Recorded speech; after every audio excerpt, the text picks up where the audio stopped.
have two terrible choices. They've been at each other's throat for a better part of a year. They have coalition problems. We have built our coalition, and we have been talking to independents for the last couple of months. Vice President J.D. Vance leads the White House task force to eliminate fraud, targeting government waste and healthcare scams. He talked about that this morning. We have been able to identify $230 billion of fraud just since the fraud task force was set up. And that's frankly by conservatively estimating it. An example is a program that we set up through the Medicaid program to actually provide high quality health care to new moms and to newborn infants. To people who can't afford high quality health care, we, as a generous nation, ensure that they have access to the resources that they need. And yet, we have, working with DOJ and others, we have identified, prosecuted a number of cases of people where they have taken from this program, not provided an ounce of service to a new mom or a young baby, and enriched themselves by literally taking money from the medical care of newborn infants. The Senate Homeland Security and Governmental Affairs Committee is expected to vote today on whether to hold Dr. Anthony Fauci in contempt of Congress after he refused to answer any questions at a recent hearing. Fauci was called to that hearing after entries from his diary revealed contradictions to his earlier statements. Former Vice President Mike Pence on what bothered him most. What was most troubling to me was I lost count of the number of times in the Situation Room where I asked Dr. Fauci if it might be possible that this came from a lab leak in Wuhan. And he assured me over and over again, even with other virologists at the table taking a different view, that it couldn't have come from a lab. Los Angeles authorities recently apprehended a suspect carrying multiple firearms and ammo near a golf course owned by President Trump. William LaJeunesse has more. It was on Sunday here at the Trump National Golf Club that police did arrest 38-year-old Janine John Tooley. Last Friday, Secret Service were doing their security assessment here at the course in preparation for last night's fundraiser. They noticed a suspicious guy walking around with an earpiece, taking photos and video of the security setup. He left, then came back on Sunday, ID'd himself as a State Department individual on a security detail. The feds smelled something rotten, and they called the sheriff's department. Deputies found a 16-round magazine, which is illegal here, in his pocket loaded with hollow point bullets. In his car, they recovered a .45 caliber pistol, another loaded magazine. And finally, New York's Medical Aid in Dying Act takes effect today. Chris Woodward has more. The law allows medical aid in dying to be available to terminally ill New Yorkers that are at least 18 years of age and have fewer than 6 months to live. Governor Kathy Hochul said it's about freedoms and the right to bodily autonomy. Things the governor said include the right for the terminally ill to peacefully and comfortably end their lives with dignity and compassion. You know, this was a very difficult decision for me to make. It's not easy.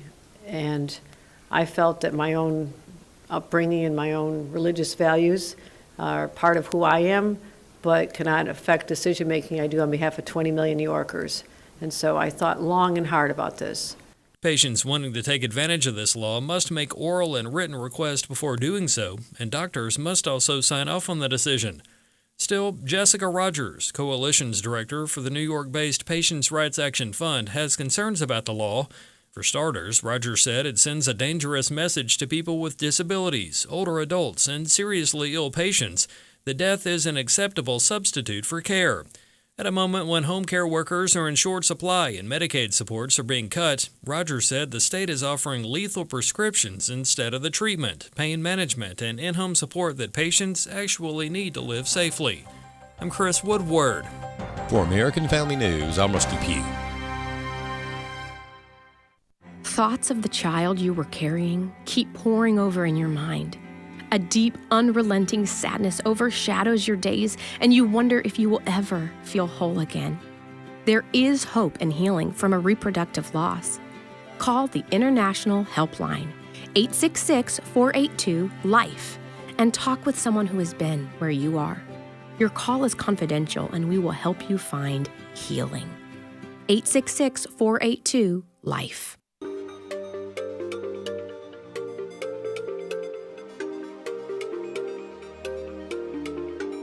We inform. Religious freedom is about people of faith being able to live out their faith, live out their convictions, no matter where they are. We equip. Sacred honor is the courage to speak truth. to live out your free speech. We also rejoice in our sufferings because we know that suffering produces perseverance, perseverance, character, and character, hope. This is At the Core on American Family Radio. Welcome to The Core here on American Family Radio. Glad to have you with us on today's edition of the program. Walker Wildmon and Rick Green, we're your hosts each week on the program. I'm with you most Monday, Wednesdays, and Fridays, and then Rick's with you on Tuesday, Thursday. Once again, it's good to be with you today on the program. We've got a lot of content, a couple of guests coming up in the next few segments, and so we'll try to utilize our time wisely. Acts chapter 15 is where we have been this week. Acts chapter 15 is where we have been reading from, verses 1 and 2. And certain men came down from Judea and taught the brethren, unless you are circumcised according to the customs of Moses, you cannot be saved. Therefore, when Paul and Barnabas had no small dissension and dispute with them, they determined that Paul and Barnabas and certain others of them should go up to Jerusalem to the apostles and the elders about this very question. And so here, Paul and Barnabas are defending the core tenet of the Christian faith, and that is that salvation is not man-made, man-acquired, or man-earned. It is through faith alone in the Son of God, the Messiah, and that's what Paul and Barnabas were defending here in Acts chapter 15. Very, very important, as even today, some 2,000 years later, folks are still trying to add to the doctrine, add to the scriptures, and make salvation about more than what Jesus said it was about, and the requirement of belief and faith in Jesus for salvation. So that's Acts chapter 15, verses 1 and 2. Well, the Truth for Youth campaign is going on this week. TFY.org is the URL. We're trying to send 65,000 Bibles into America's schools through youth. Ages 13 to 18 is our target audience here. Of course, we want parents and grandparents and those involved to be involved in this.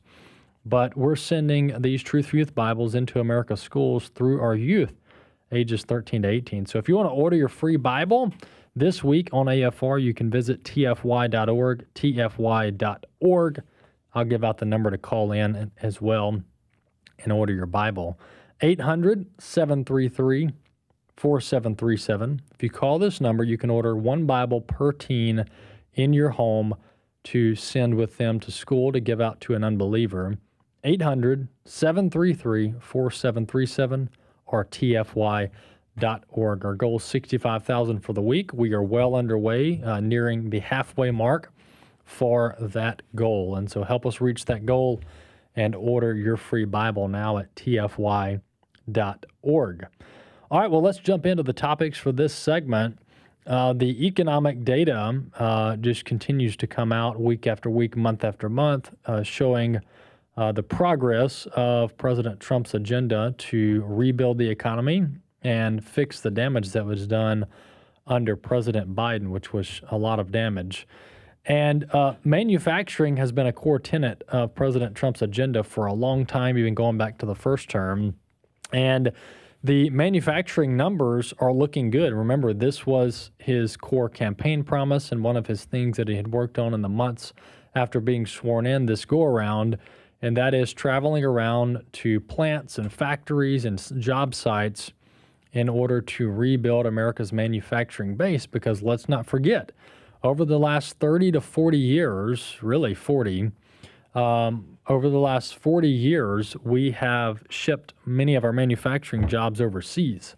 And we've had things made in Mexico and Canada and China and Taiwan and all these other places rebuilding or building their economies, their manufacturing base. President Trump said, let's bring it home. Let's bring manufacturing home. You add security to the supply chain and you add jobs for the American worker. That's what President Trump's been doing. So just this week, we have manufacturing numbers out. Largest manufacturing expansion in 4 years since 2022. Let's listen to this CNBC clip. This is going to be one. If we look at manufacturing, these are fresh. If we look at manufacturing, these are fresh July reads from the ISM on manufacturing. Comes in much better than expected, 55.6. That would be the best read in over 4 years since May of 22. Manufacturing expansion growing. There's also this database that Bobby made me aware of this morning called the American Factory Tracker, AmericanFactoryTracker.com. And this is tracking America's industrial comeback. Here are the stats just over the last 18 to 24 months, really 18 months. We've had $600 billion in verified investments in our manufacturing base. We've had about 160,000 job announcements over the last 2 years or so, and over 130 projects going on all around the country. These are major, not just data centers, not just AI centers, but vehicle plants. The Lockheed Martin and others just announced a production capacity expansion, multi-billion-dollar projects to increase our missile defense and interceptor capabilities and quadruple the ability to supply the military with certain interceptors. And states like Arizona, Texas, and Ohio are leading the way, and very positive signs there. And these are long-term investments. These aren't, government subsidized programs that last a year or two and then they fade out and then you leave people without a job. What this is doing is this is creating long-term manufacturing-based jobs around the country. And this is what President Trump, and we're going to link to that investment tracker, the American Factory Tracker on America's industrial comeback. But this is what President Trump's going to have to hammer home on the campaign trail. And honestly, if I were him, I'd stop talking about Iran because we don't know where that's going to go. We don't know what's going to happen. You could have a deal, but you could not have a deal. And so, I don't think you're going to have a deal. But this constant answering questions about Iran, I think, is a distraction for the midterms. I don't think President Trump needs to talk about Iran anymore. It is what it is. We're taking care of it. Let's talk about the economy. Let's talk about our manufacturing comeback. Let's talk about the largest number of individuals in the labor force in the last 50 years. Those are the things that I would be talking about, along with core inflation lower than it was under Biden. Now, there's some in categories like beef and energy that are still elevated, but the vast majority of the inflation tracker data is at 2% or below 2%. Let's listen to Alex Marlow. This is the Breitbart chief editor, talking about how President Trump is the best person to deliver the economic case to the American people. I still think it's very good. Trump is very popular within his own party, and he's got a clear command of the party. And so I still think that even though the Iran war is not particularly popular, I think he's got a long time to make the case. And he's making a case against a very weak Democrat opponent. The entire party is overcome by socialism, and it's very incoherent with their anti-law enforcement, open borders, anti-Israel agenda. It's just they don't have a coherent case to make. It's very alarming for a lot of people, and Trump can make a much more sane case to people. Well, there you have it. That's Alex Marlow from Breitbart talking about the need for President Trump to deliver the message to the American people on the economic rebound that he is overseeing right now. And as I've said multiple times, you get past this Iran thing, whatever this Iran thing turns out to be, you get on the other side of it, you talk about a breakout. I mean, the market's having a breakout now, but everything else is going to break out because a lot of the consumer sentiment will improve. Energy prices will improve. We've got the nuclear modular reactors being built out, going to lower the cost to run your business. And so all of this is coming together. It just takes a little time. And the question is, do the American people have the patience and the wherewithal to give this process time? And the November election will tell us that. But the alternative here, and I'm writing a column on this right now for our Stand magazine, but the alternative here is destruction of Western civilization. That's the alternative, and that's not an exaggeration. But when you look at the two parties, when you look at the various ideologies, you have a very pro-business, pro-economic development, pro-national security party in the Republicans, and then you look across the aisle at the Democrats, and they want to burn it all down. Their words, to be specific, according to the Democrat Socialist of America, which is now pretty much the talking head of the Democrat Party, they said we want to bring down the American empire. Those are their words, not mine. And so you look at the two sides, you've got one of revitalization, rebuilding America first, and then you've got the destruction of Western civilization, because without America, there virtually is no Western civilization. And so you can say, well, what about Europe? Well, look, America is the leader of Western civilization and one of the best nations in human history from multiple vantage points. And so we have to preserve that. That's what's at stake here on the ballot in November.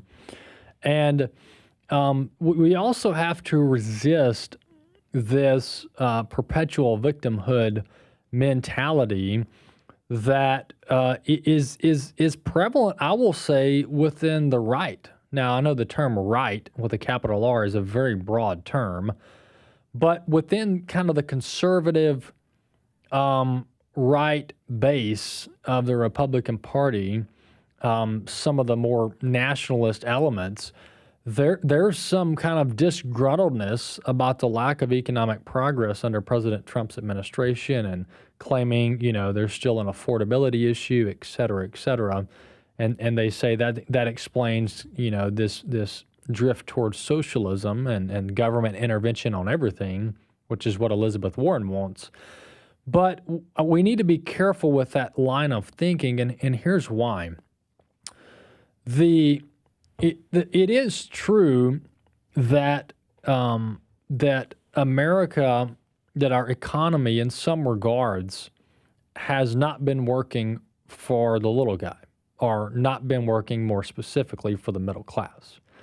That's a phenomena over the last, as I said, 30 to 40 years as we began shipping America's manufacturing base overseas. That gutted, in many regards, a lot of the middle class. So that is a problem. I'm not denying that. But President Trump is literally in the middle of reversing that trend and reversing that problem. And so the question I have is, if President Trump is doing what he can to reverse that manufacturing base gutting that happened starting with Clinton and Bush and Obama, then what are you going to replace that with? I mean, what are you going to intervene and do different than what the Trump administration is currently doing, other than socialism and the destruction of Western civilization and capitalism as we know it? And so whether you like it or not, the Trump economic agenda is the best game in town. And as a matter of fact, it's pretty much the only game in town if you want to preserve anything that's a semblance of the American economy as we know it. And and some of this is just, some of the criticisms on the economy and affordability and stuff is just unfounded. I mean, some of it's just outright unfounded, and we've got to be problem solvers. I mean, we got to be problem solvers, and we got to be leaders. And this is the core problem with the podcast world and the Tucker Carlsons, and others is, and Candace Owens, just to name a few, is they don't really fix problems. They've never had a career in fixing problems or finding solutions. All they do is talk. And so we can find a lot of people that can just talk and get ratings and do clickbait, but who's going to lead? And right now, over the last 10 plus years, President Trump's been one of the few that have raised his hand and said, I'll lead, I'll take the bullets, literally, and I'll lead this American comeback. And so that's where we are. We don't need to take that for granted. President Trump has had, listen to this, 0 border apprehensions and releases at the southern border in the last 14 months. President Biden had 600,000 in his first 18 months. President Trump has effectively closed the southern border, no illegal immigration, mass deportations, and a manufacturing comeback. Let's not forget that.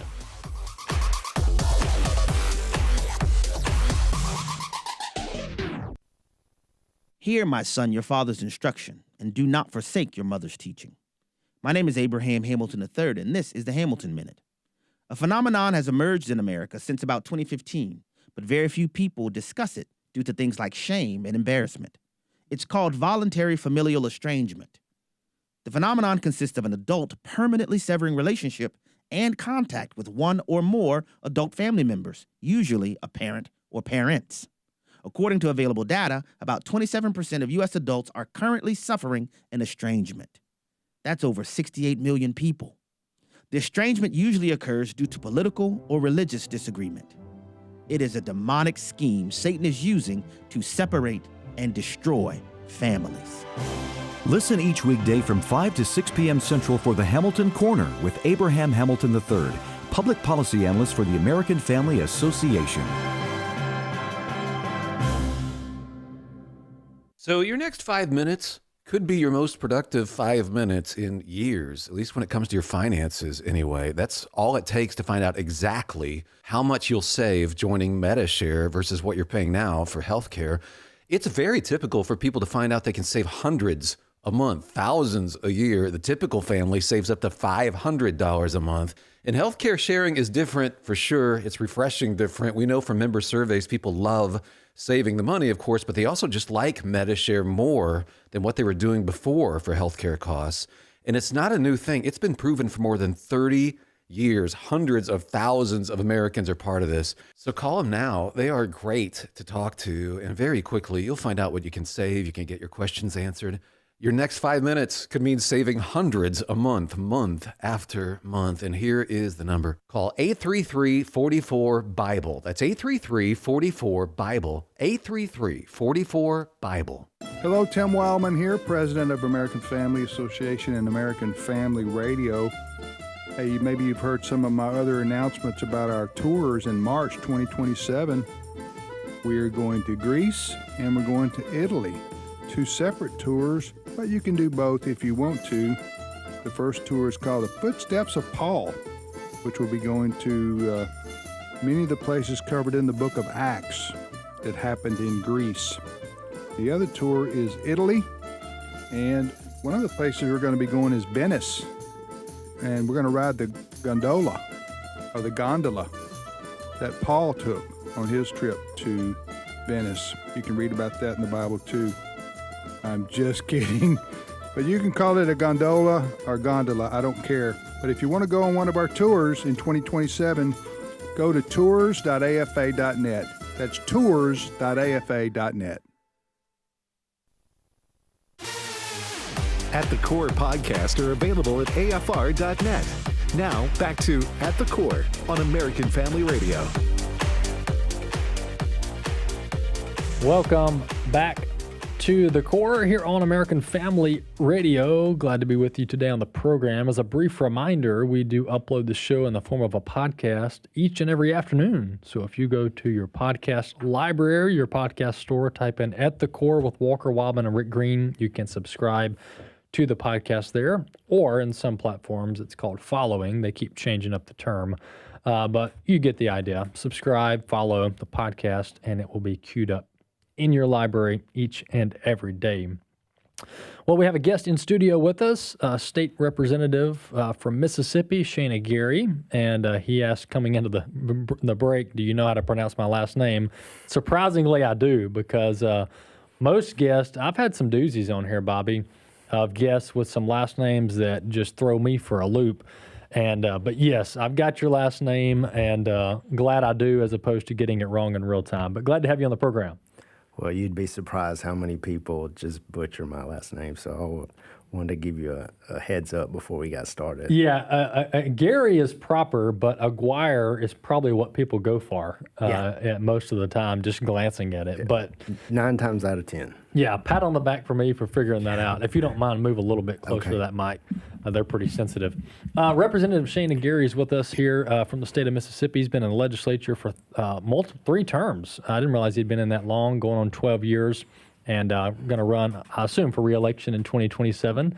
That's the plan. But you've been working with us and others on some debanking legislation this past legislative session, and hopefully we can get some momentum behind this bill coming up in the next term. But nonetheless, give us a little background on this subject of debanking. I know it's a word that people don't usually put in their vocabulary, but it's been a thing in recent years where people have had their bank accounts cut off for various ideological reasons. Yeah, this is something that came up during the last presidential administration. They were using banking system to cut off the funds for different groups based on a lot of their either religious views or conservative views or even their political affiliations. So this is something that I saw happening nationwide, and I thought, we need to do something in Mississippi to try to offset this and make sure that they can't do this to our citizens. Yeah. Banking is something that a lot of people probably just take it for granted because there are, thankfully, a lot of banks and a lot of competition, a lot of places for consumers to go. But Representative Gary, the banking system is somewhat critical. It is critical in 2026 and it has been for a couple of decades with the online era and the digital era. In order to simply operate as a business or as an individual. So, it's not the heavy cash days where, if you didn't have a place to park the physical money, you could just, take care of it yourself.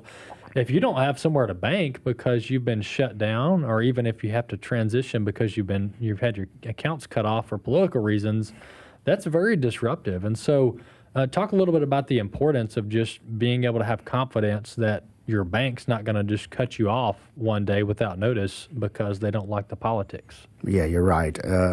Everything right now, we are moving further away from a cash basis. More of it's on our plastic or over online. And if you lose access to that, you're stuck. And some of these groups that were debanked, they were given less than a week's notice to find a new way to, process their payroll, pay their, the invoices that they needed to take care of. And so it's a real problem that happens to these people, and for no, apparently good reason. But, it's something that we want to do to protect our citizens, to make sure that they do have access to their money and their ability to be part of our marketplace. Yeah.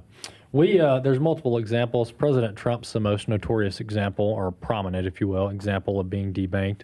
After the 2020 election, Capital One, which there's since been some settlements on this, but Capital One debanked President Trump's private organization, not just his campaign account. They debanked his Trump organization, which runs all of his real estate transactions, et cetera. Millions of money flowing in and out. They canceled that without notice. Allegedly over the January 6th incident at the Capitol. AFA has been debanked and more technically deplatformed because Stripe Payment Processing, they're out of San Francisco, uber left-wing company, but they cut us off with 24-hour notice, and it was in December during our peak fundraising month. And it was, in essence, because of our religious and ideological viewpoints. They wouldn't say that, but that's what our suspicion is. And then there's, I think, Sam Brownback, former Secretary of State from Kansas. Yeah, he was debanked as well. And there's more examples of this. There's been some pro-life groups that this has happened to. My point is that this is actually a thing. This isn't just a theoretical, this might happen. This has actually happened, right? Oh, yeah, it has. And the examples you give out are on point. So what they do is they do it mostly through regulations, through the regulators that come into the banks. All banks are regulated.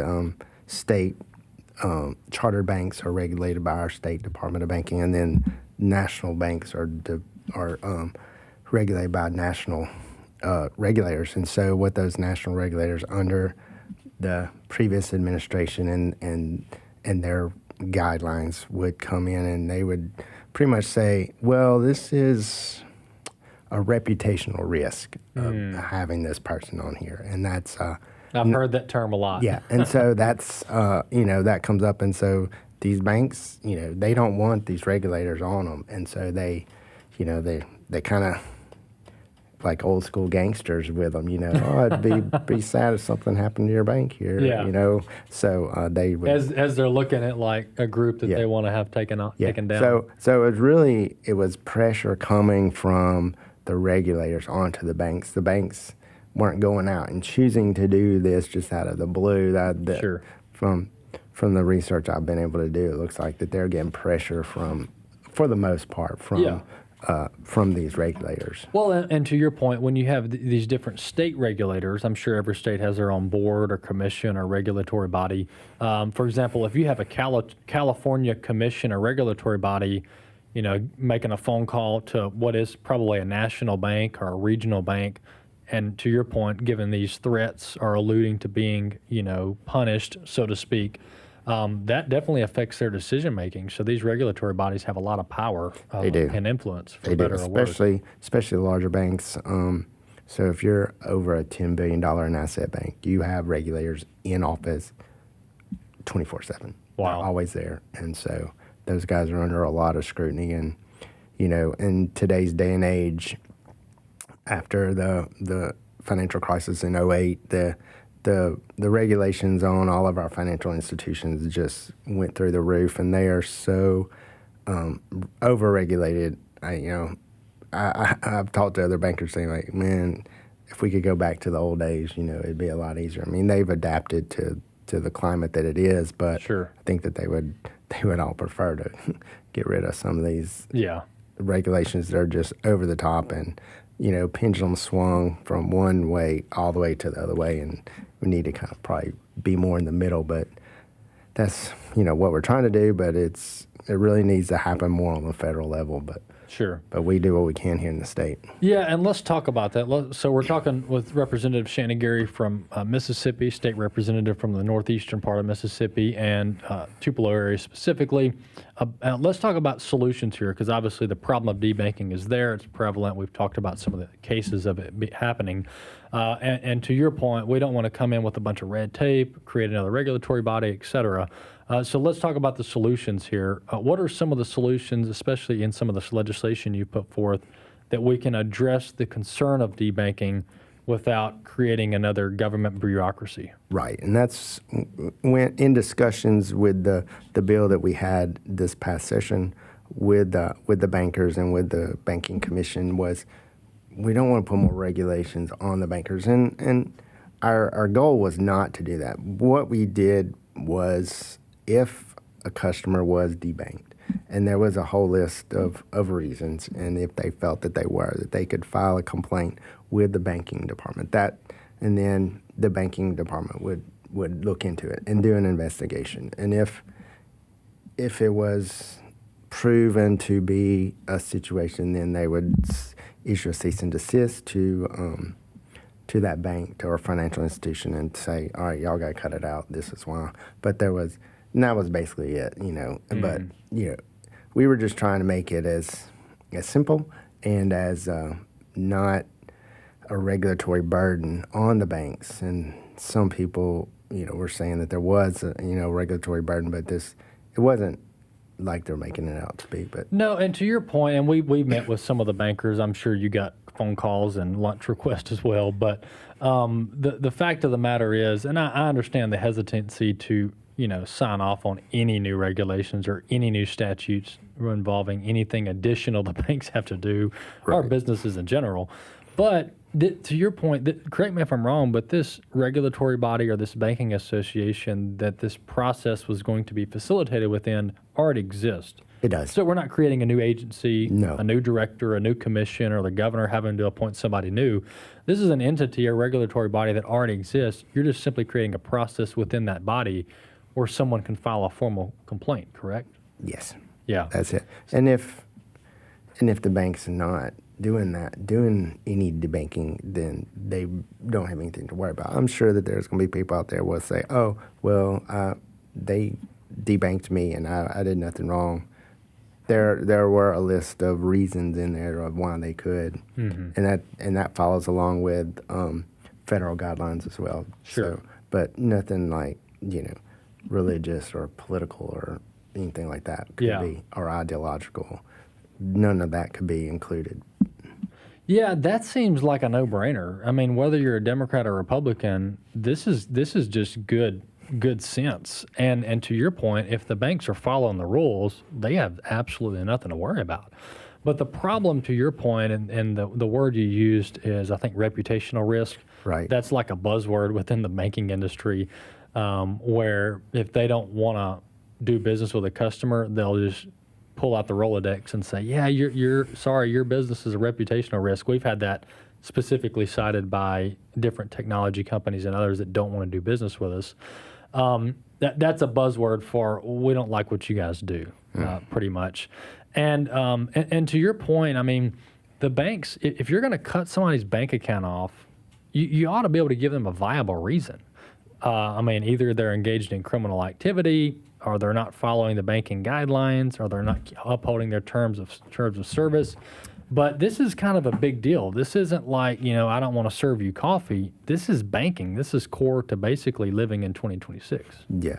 Well, and that's a fine line, because there are issues in banking where if there is some misconduct detected and the bank has to fill out some reports, they can't, by federal law, they can't let the person know. Interesting. Yeah, and so only the bank and the regulator know what about those suspicious activity reports. So they don't want to tip off criminals that like, hey, we're on to you.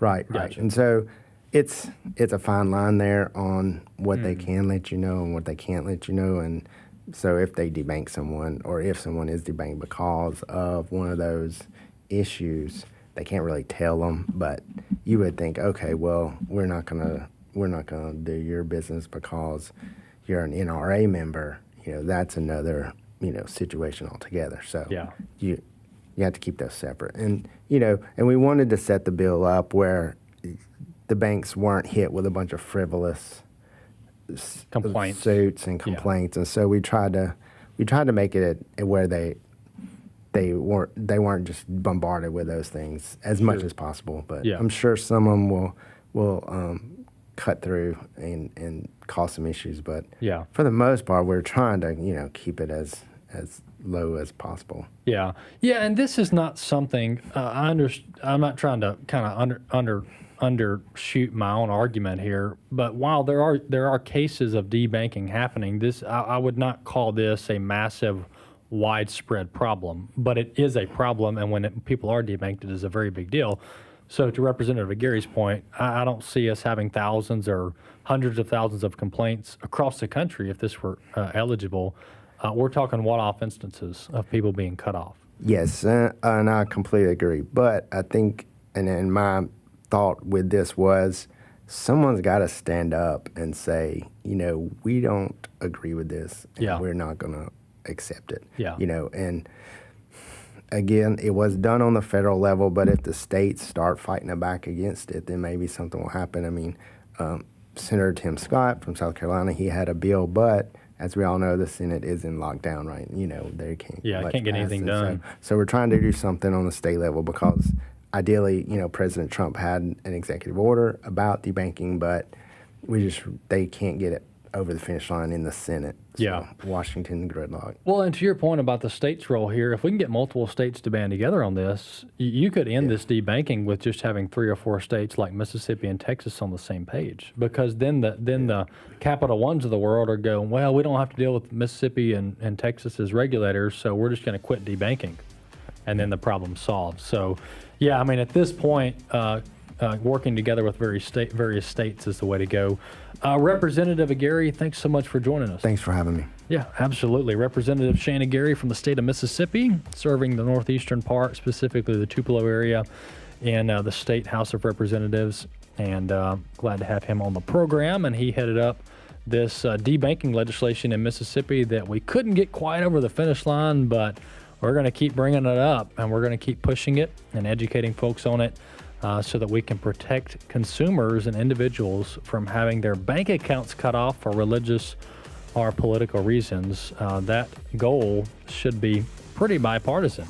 We'll be back in a few minutes.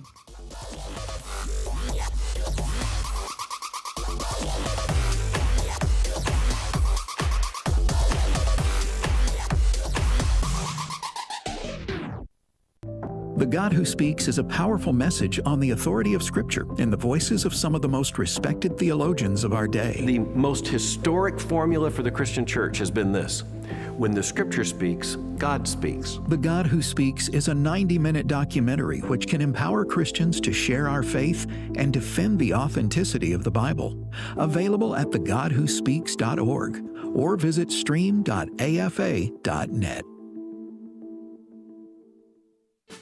The American Family Association's mission is to inform, equip, and activate individuals to strengthen the moral foundations of our culture.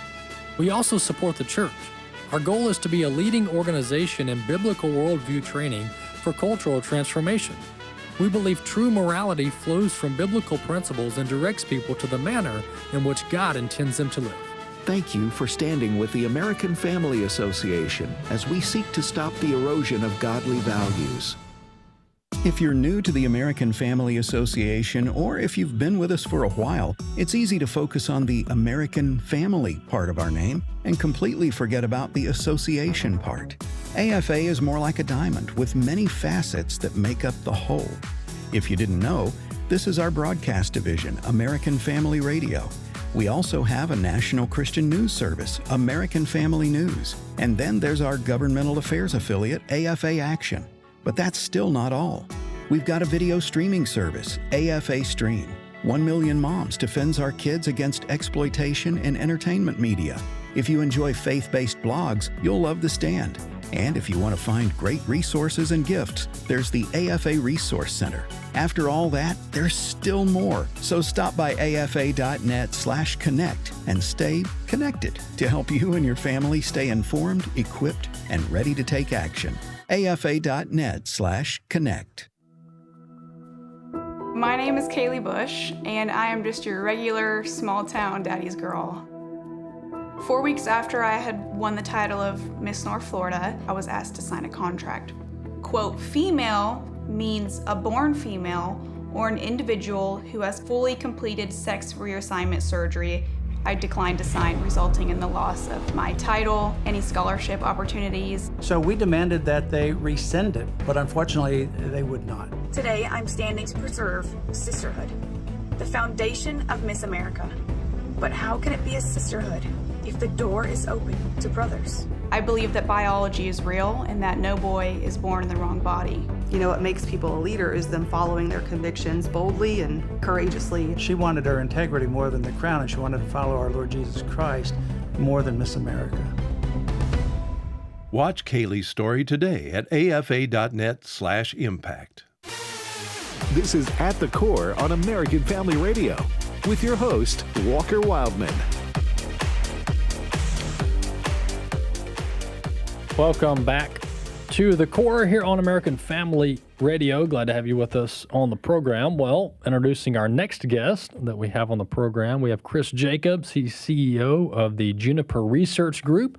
He's on with us now to talk about the Medicaid work requirements provision that was put in statute last year and, of course, is being carried out now by the Trump administration.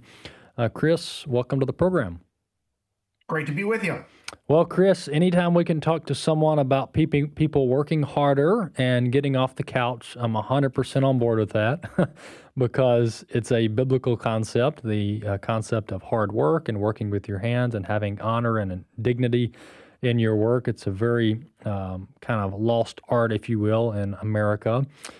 Tell us about your organization, your research group, and then we'll jump into these work requirements.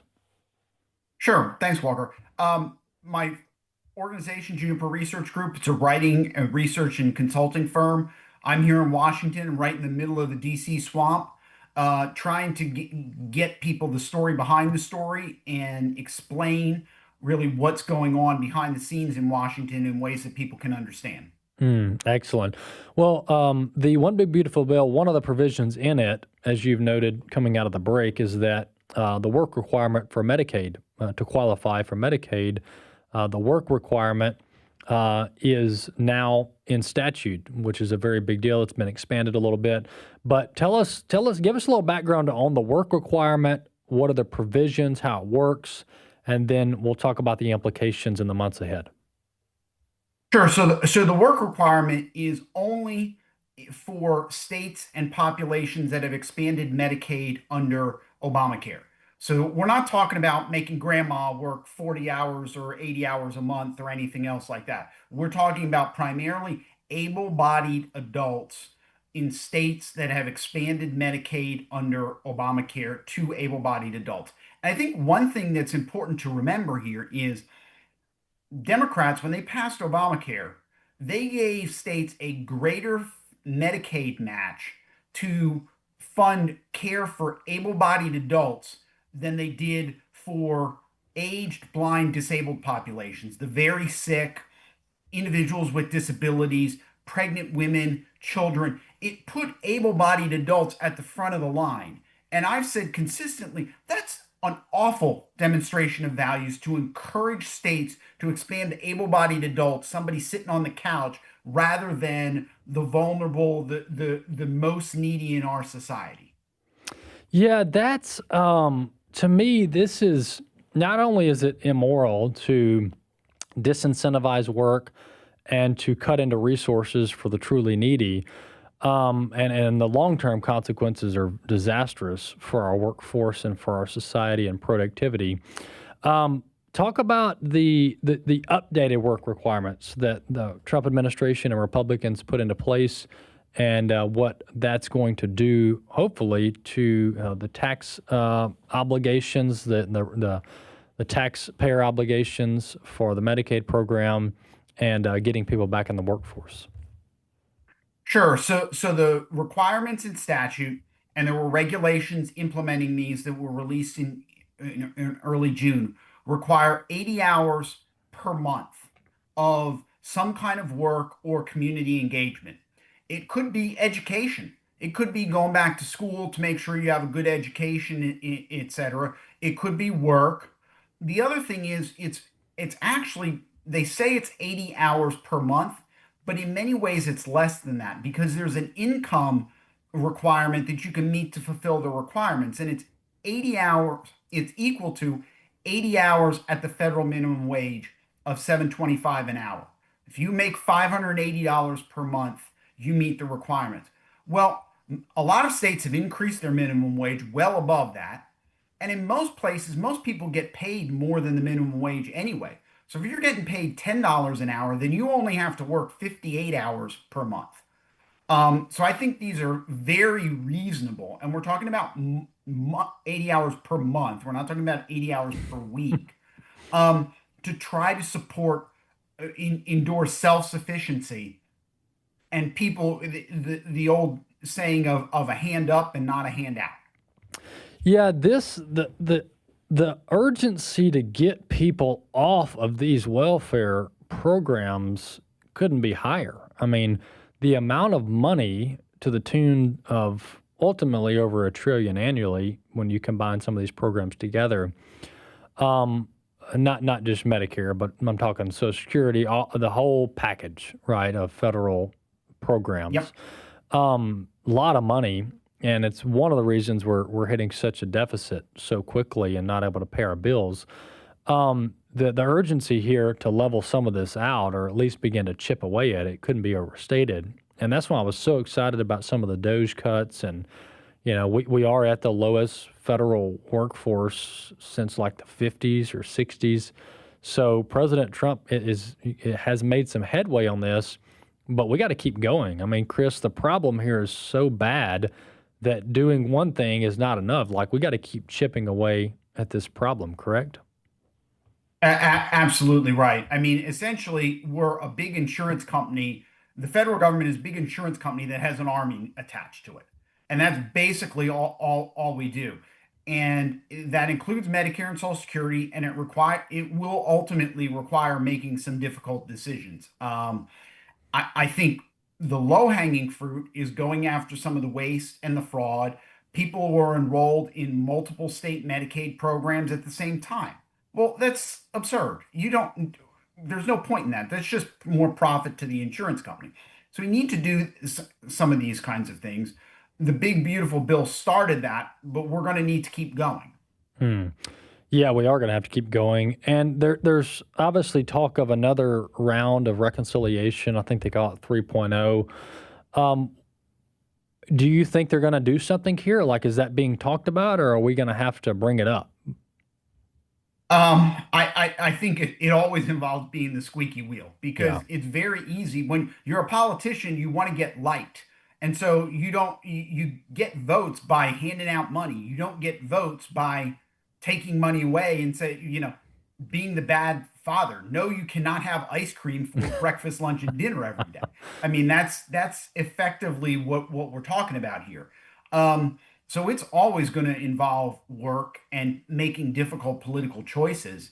And really some people having the courage, because we're mortgaging our futures for our children and grandchildren, that they are going to live a life crushed with our debt, basically. And that's not fair to them. No, it's not. It's not moral either. It's just wrong. To your point earlier about, at some point we're going to have to cut. I don't think that's an exaggeration. I know people roll their eyes when we start talking about the deficit because we just keep going. And it seems like there's no end to the deficit. We're going to hit $40 trillion by the fall. And it's just insane, that amount of debt per capita, per person for the government. But I do think that at some point it's going to have to be addressed. And to your point, the first thing that's going to be talked about is where can we cut? Because you can't, despite, I know President Trump, they've said they want to grow their way out of this. I just don't know you can grow your way out of $40 trillion. You can grow your way out of a couple $100 billion, not $40 trillion. So cuts are going to have to be talked about. We may have to get into a crisis for that to be talked about. But Europe has had to make cuts. I mean, some of these other countries that have had debt crises, they have to make cuts at some point, whether you like it or not, right? That's right. We can do this the easy way or the hard way. I mean, to give you a real easy sense of how bad it is, we could eliminate Social Security, abolish it this year, and still have a budget deficit. And you think about all the people, all the senior citizens, all the individuals with disabilities getting payments from Social Security, you zero out each and every one of those, and we would still have a budget deficit. Wow. So the idea that you can do this by just eliminating foreign aid or that kind of stuff, it's untrue. Yeah. Yeah, it is. Well, let me ask you this. What are the states' role here? Because I know this is a federal provision. It's now the agencies are carrying this out, as you mentioned. It's now in place. What can the states do to also help in this arena?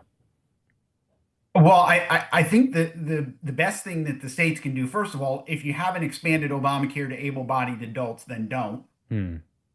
Certainly, we've seen that in where you're talking from Mississippi, that there's been pushes, and certainly the hospitals and the medical providers want to expand it. And this is the problem, is that the states see Washington and Medicaid as, quote, free money. And so they come up with all these schemes that if you and I tried to do it, we would get put in jail for money laundering and fraud. But they're legal for states to do it. And really, they're just these sham transactions that are designed to bilk Washington out of more money. Yeah. So states need to be independent about this. And if you want to raise taxes on your own citizens to pay for a big welfare state, then go ahead and do that. I disagree with that. But don't come to Washington through all these sham mechanisms and think there's just an unlimited tap on the federal spigot. Yeah, and what you're alluding to there and talking about is ultimately the big problem, capital BIG, and that is that the states, and of course Washington's got its fair share of problems because they don't mind giving out the money, but this pork and this excessive bloated spending that the states expect from Washington is just insane. I mean, as quote conservative as Mississippi is politically, ideologically, we are just munching off of Washington D.C. and it's a shame. And I've even told our elected officials, look, you guys are going to have to wean yourself off of this federal dollar, because when Washington comes, they're going to when Biden's in the White House, what do? They tell Mississippi what to do. Why? Because they send us the money. So I think we're at like a 2-for-1. For every $1 we spend in the budget, $2 come from D.C. I think that's right. Maybe more than that. But it's really, really a problem. And so I think the more that time goes on and the more ideologically divided we become as a country, the more necessary this is going to be for states to be more self-sufficient.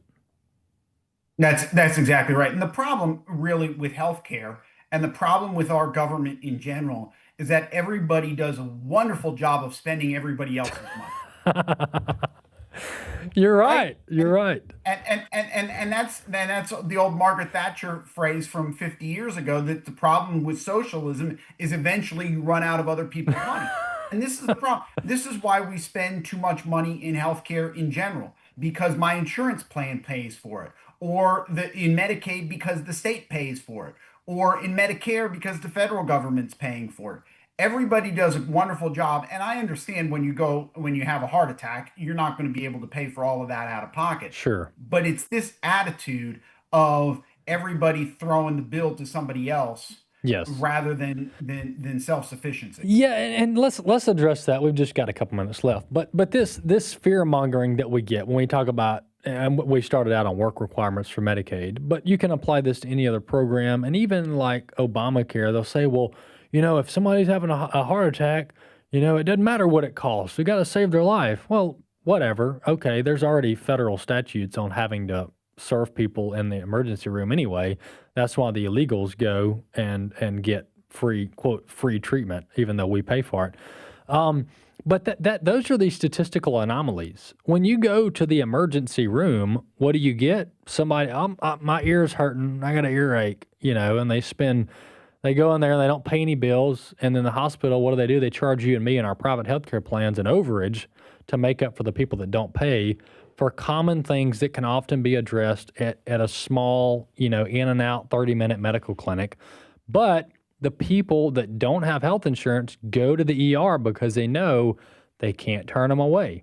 And so that same kind of entitlement mentality and abuse of the system mentality is why Medicare and others have these massive problems. But Chris Jacobs, I'll give you the last word. We got about a minute left. The other thing I would say, I agree with all of that, but the other thing that we need is transparency. If you can't figure out what things cost, then you can't do the right thing. Yeah. I mean, I went through this just with some of my prescriptions, that I realized I was paying 3 times as much for a prescription because I was using my insurance plan than just taking out my credit card and paying cash. Because the big healthcare conglomerates keep all this stuff opaque. Yes. And so that's where the Trump administration, and frankly, this has been bipartisan, to make it more transparent about what things cost, because then whether it's an individual themselves or the employers, can actually start cracking down on where all this fat and bloat is in the system, because there's tons of it, but you don't know because you can't see where things are. Absolutely. We ought to be able to shop for health care like we shop for everything else. You ought to be able to compare 2 hospital systems, compare multiple providers, and figure out who's going to give you the best service for the best price. That's what we do with every other goods and service in the economy. But this whole healthcare is just shrouded in secrecy and non-answers, and it's very frustrating. Chris Jacobs, thanks so much for joining us. Thanks for having me. Absolutely. Chris Jacobs, Juniper Research Group. Glad to have him. We'll see you next time.